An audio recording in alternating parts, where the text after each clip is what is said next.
As our daily lives have become increasingly sedentary, with many of us spending hours sitting in front of a computer or lounging on the couch for even more screen time in the evening, our health is at risk. A growing body of evidence links sedentary lifestyles to an increased risk of diabetes, dementia, and death from heart disease. In fact, one study found that regardless of whether a person exercised, if they sat for more than 12 to 13 hours a day, they were more than twice as likely to die early, compared to people who sat the least. However, a new study led by researcher Keith Diaz of Columbia University Medical Center offers hope for those of us who spend a significant portion of our days sitting.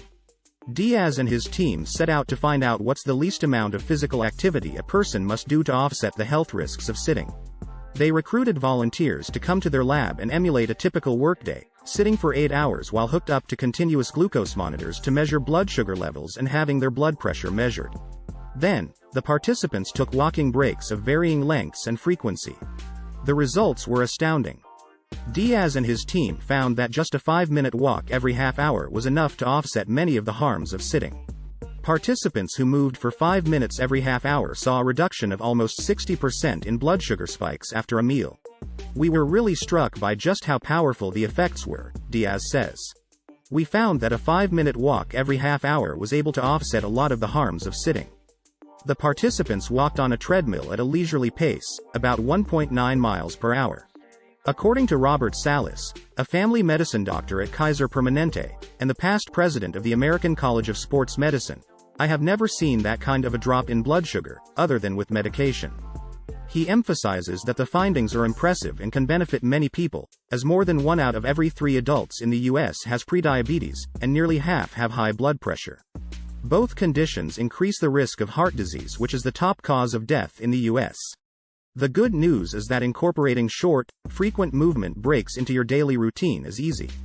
The CDC advises adults to get 150 minutes of moderate-intensity physical activity a week, which can be broken up into smaller chunks of 30 minutes a day, 5 times a week, or shorter breaks that are more frequent. To increase the intensity of your walking breaks, try walking faster, adding stairs, swinging your arms, or turning on some music to step up the pace. Not only will you improve your metabolic profile, but you may also be able to control your blood sugar levels, all without breaking a sweat. It's important to note that while the pace of walking in the study was likely too leisurely to count as moderate intensity for most people, Loretta DiPietro, a professor at the Milken Institute School of Public Health, says there are simple ways to increase the intensity, including walking faster. Add some stairs in, she says. Swing your arms, which will help engage more muscles. Another tip. Turn on some music, since the beat can prompt you to step up the pace. You may not lose weight with short breaks, but this is a wonderful way to improve your metabolic profile, DiPietro says, which is so key to good health.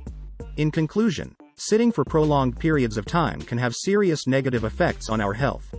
However, this study offers hope that we can offset these risks by incorporating short, frequent walks.